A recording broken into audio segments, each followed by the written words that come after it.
The C-SPAN networks bring you long-form public affairs programming from the nation's capital and are a public service of your television provider. C-SPAN, created by cable. Chris Stevens, Sean Smith, Glenn Doherty, and Tyrone Woods served this country with courage and with honor. And they were killed under circumstances that most of us could never imagine. Terrorists pour through the front gate of an American facility, attacking people and property with machine guns, mortars, and fire. It is important that we remember how these four men died. It is equally important that we remember how these four men lived and why. They were more than four images on a television screen. They were husbands and fathers and sons and brothers and family and friends. They were Americans who believed in service and sacrifice. Many people speak wistfully of a better world, but do little about it. These four went out and actually tried to make it better, and it cost them their lives. So we know what they gave us. What do we owe them? Justice for those that killed them. We owe their families our everlasting gratitude, respect. We owe them and each other the truth. The truth about why we were in Libya. The truth about what we were doing in Libya. The truth about the escalating violence in Libya before we were attacked and these four men were killed. The truth about requests for additional security. The truth about requests for additional personnel. The truth about requests for additional equipment. The truth about where and why our military was positioned as it was on the anniversary of 9/11. The truth about what was happening and being discussed in Washington while our people were under attack. The truth about what led to the attacks and the truth about what our government told the American people after the attacks. Why were there so many requests for more security personnel and equipment, and why were those requests denied in Washington? Why did the State Department, compound and facility, not even come close to meeting proper security specifications? What policies were we pursuing in Libya that required a physical presence in spite of the escalating violence? Who in Washington was aware of the escalating violence? What precautions, if any, were taken on the anniversary of 9/11? What happened in Washington after the first attack, and what was our response to that attack? What did the military do or not do? What did our leaders in Washington do or not do, and when? Why was the American public given such divergent accounts of what caused these attacks? And why is it so hard to get information from the very government these four men represented, served, and sacrificed for? Even after an accountability review board and a half dozen congressional investigations, these and other questions still lingered. And these questions lingered because previous investigations were not thorough. These questions lingered because those previous investigations were narrow in scope and either incapable or unwilling to access the facts and evidence necessary to answer all relevant questions. So the House of Representatives, including some Democrats, I hasten to add, asked this committee to write the final definitive accounting of what happened in Benghazi. This committee is the first committee to review more than 50,000 pages of documents because we insisted that they be produced. This committee is the first committee to demand access to more eyewitnesses because serious investigations talk to as many eyewitnesses as possible. This committee is the first committee to thoroughly and individually interview scores of other witnesses, many of them for the first time. This committee is the first committee to review thousands of pages of documents from top State Department personnel. This committee is the first committee to demand access to relevant documents from the CIA, the FBI, the Department of Defense, and even the White House. This committee is the first committee to demand access to the emails to and from Ambassador Chris Stevens. How could an investigation possibly be considered serious without reviewing the emails of the person most knowledgeable about Libya. This committee is the first committee, the only committee, to uncover the fact that Secretary Clinton exclusively used personal email on her own personal server for official business and kept the public record, including emails about Benghazi and Libya, in her own custody and control for almost 2 years after she left office. You will hear a lot today about the Accountability Review Board. Secretary Clinton has mentioned it more than 70 times in her previous testimony before Congress. But when you hear about the ARB, you should also know the State Department leadership handpicked the members of the ARB. The ARB never interviewed Secretary Clinton. The ARB never reviewed her emails. And Secretary Clinton's top advisor was allowed to review and suggest changes to the ARB before the public ever saw it. There's no transcript of ARB interviews, so it's impossible to know whether all relevant questions were asked and answered. And because there's no transcript, it is also impossible to cite the ARB interviews with any particularity at all. That is not independent, that is not accountability, that is not a serious investigation. You will hear there were previous congressional investigations into Benghazi, and that is true. And it should make you wonder why those investigations failed to interview so many witnesses and access so many documents. If those previous congressional investigations were really serious and thorough, how did they miss Ambassador Stevens' emails? If those previous investigations were serious and thorough, how did they miss Secretary Clinton's emails? If those congressional investigations really were serious and thorough, why did they fail to interview dozens of key State Department witnesses, including agents on the ground who experienced the attacks firsthand? Just last month, 3 years after Benghazi, top aides finally returned documents to the State Department. A month ago, this committee received 1,500 new pages of Secretary Clinton's emails related to Libya and Benghazi, 3 years after the attacks. And a little over 2 weeks ago, this committee received nearly 1,400 pages of Ambassador Stevens' emails, 3 years after the attacks. It is impossible to conduct a serious, fact-centric investigation without access to the documents from the former Secretary of State, the ambassador who knew more about Libya than anyone else, and testimony from witnesses who survived the attacks. Madam Secretary, I understand there are people, frankly, in both parties who have suggested that this investigation is about you. Let me assure you it is not, and let me assure you why it is not.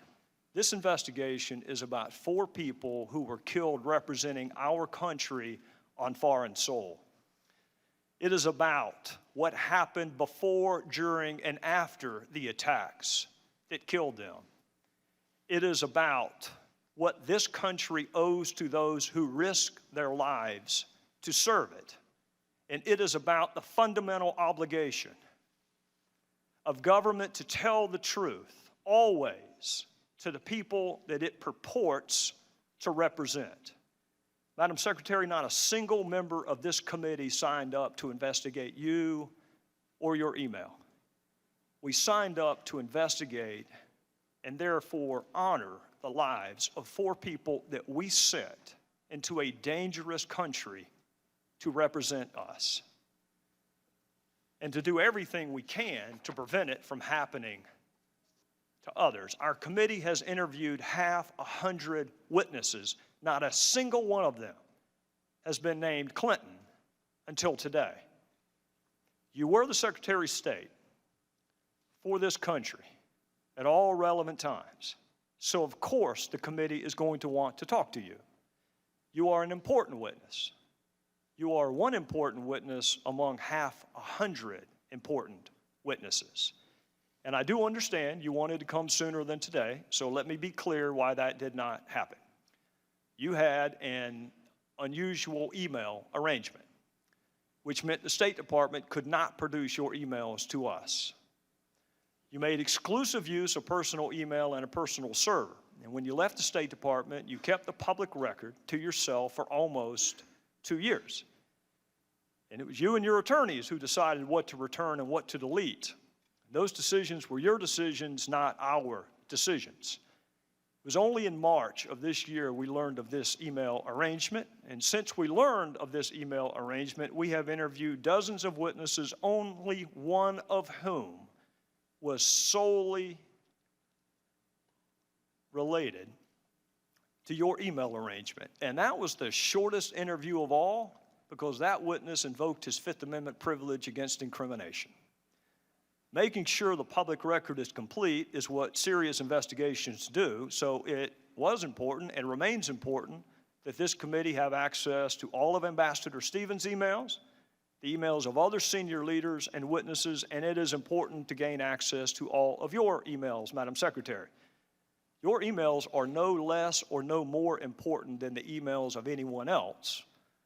It just took us a little bit longer to get them, and it garnered a little more attention in the process.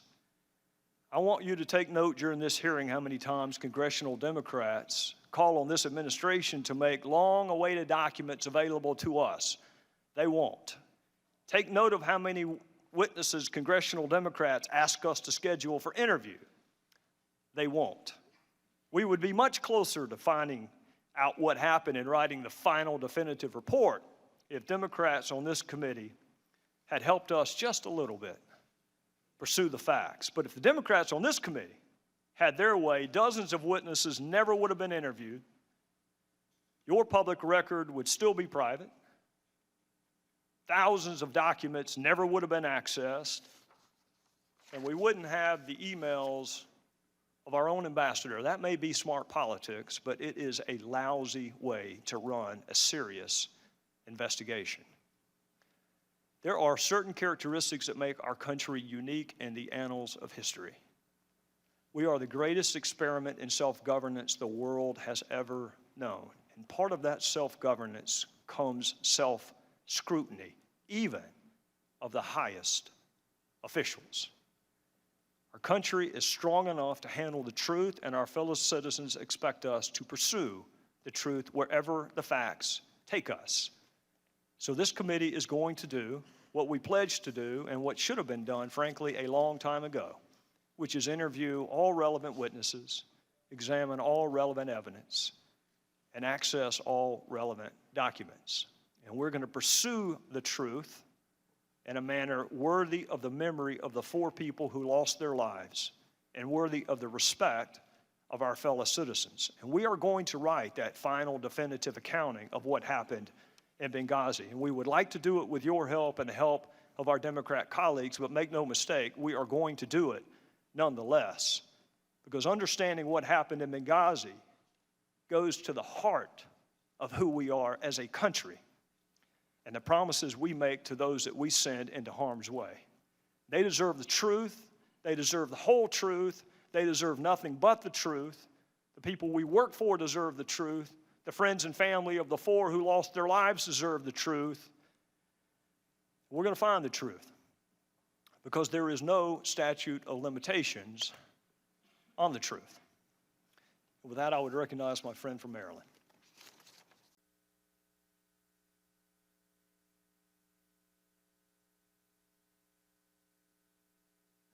The truth, the whole truth, and nothing but the truth.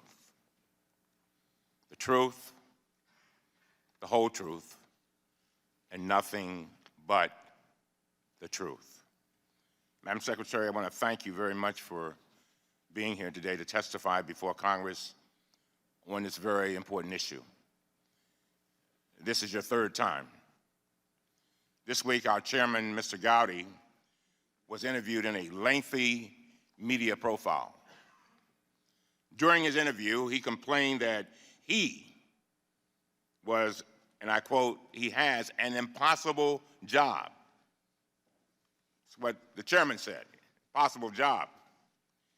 He said it's impossible to conduct a serious, fact-centric investigation in such a, quote, political environment. I have great respect for the chairman, but on this score, he is absolutely wrong.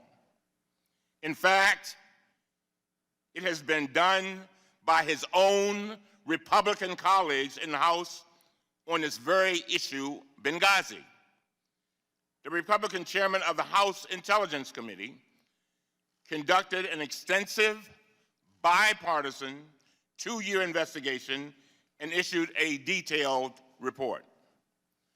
The Senate Intelligence Committee and the Senate Homeland Security Committee also conducted a bipartisan investigation.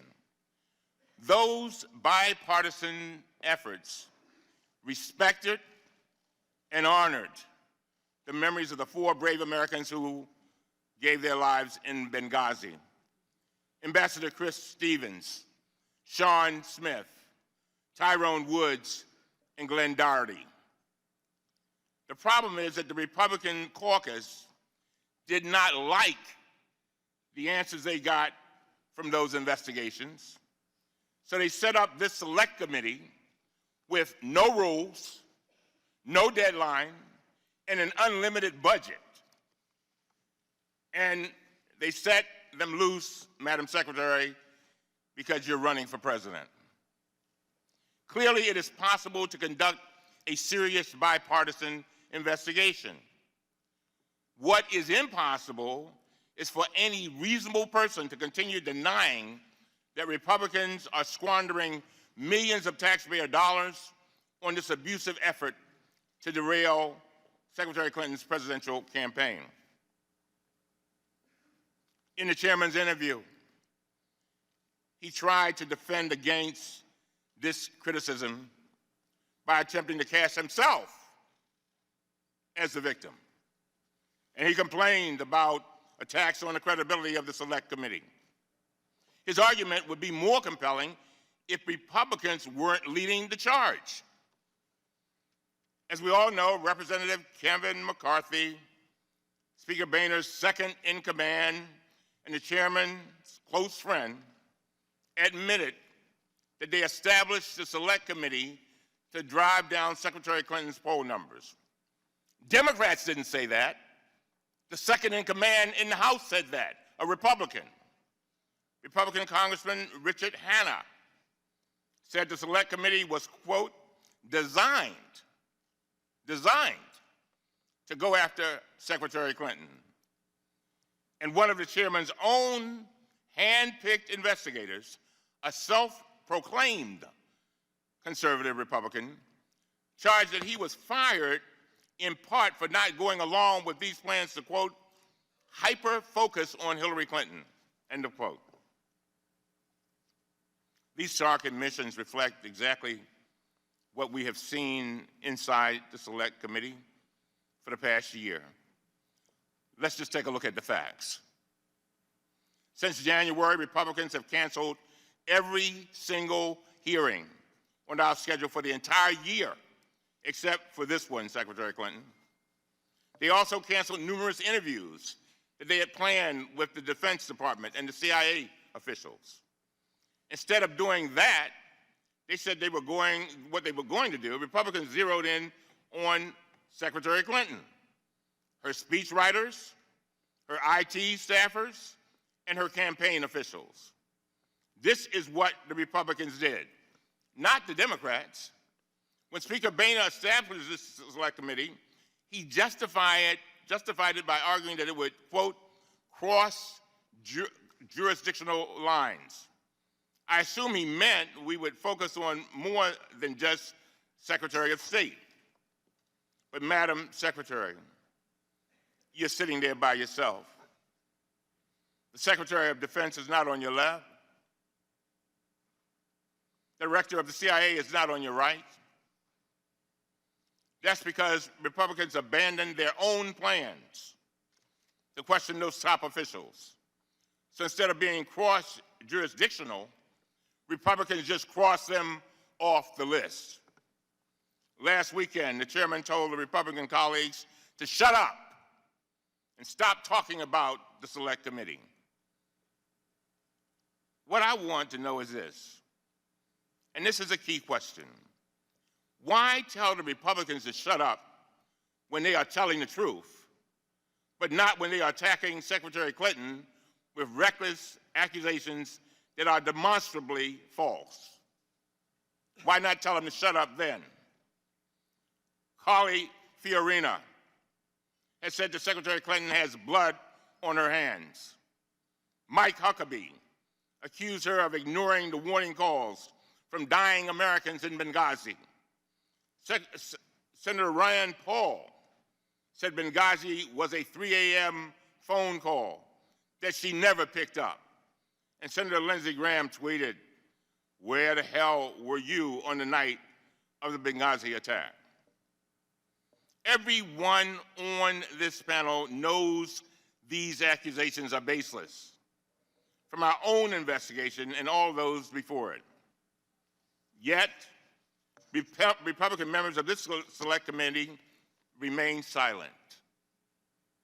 On Monday, the Democrats issued a report showing that none of the 54 witnesses the committee interviewed substantiated these wild Republican claims. Secretary Clinton did not order the military to stand down, and she neither approved nor denied requests for additional security. I ask that our report be included in the official record for today's hearing, Mr. Chairman. Without objection. What is so telling is that we issued virtually the same report a year ago. Same report. When we first joined the Select Committee, I asked my staff to put together a complete report and database setting forth the questions that had been asked about the attacks and all of the answers that were provided in the 8 previous investigations. I ask that this report also be included in the record, Mr. Chairman. Without objection. The problem is that rather than accepting these facts, Republicans continue to spin new conspiracy theories that are just as outlandish and inaccurate. For example, the chairman recently tried to argue that Sidney Blumenthal was Secretary Clinton's primary advisor on Libya.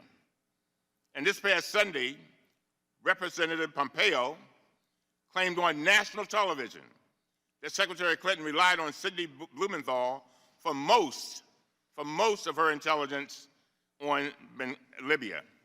Earlier this week, the Washington Post fact checker awarded this claim 4 Pinocchios, its worst rating.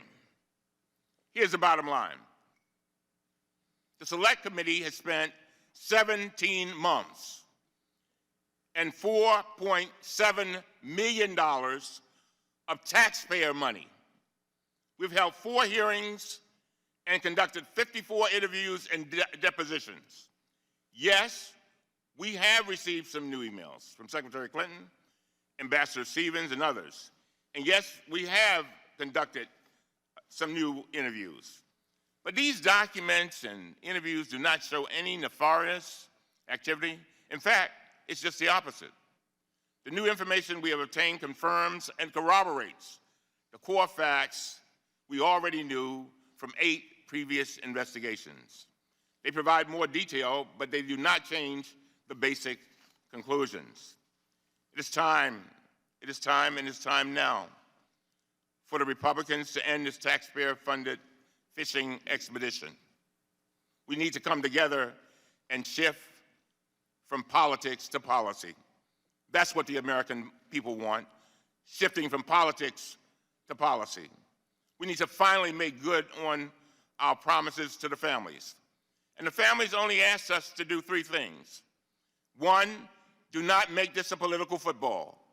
2, find the facts. 3, do everything in your power to make sure that this does not happen again. And so we need to start focusing on what we here in Congress can do to improve the safety and security of our diplomatic corps in the future. And with that, Mr. Chairman, I yield back.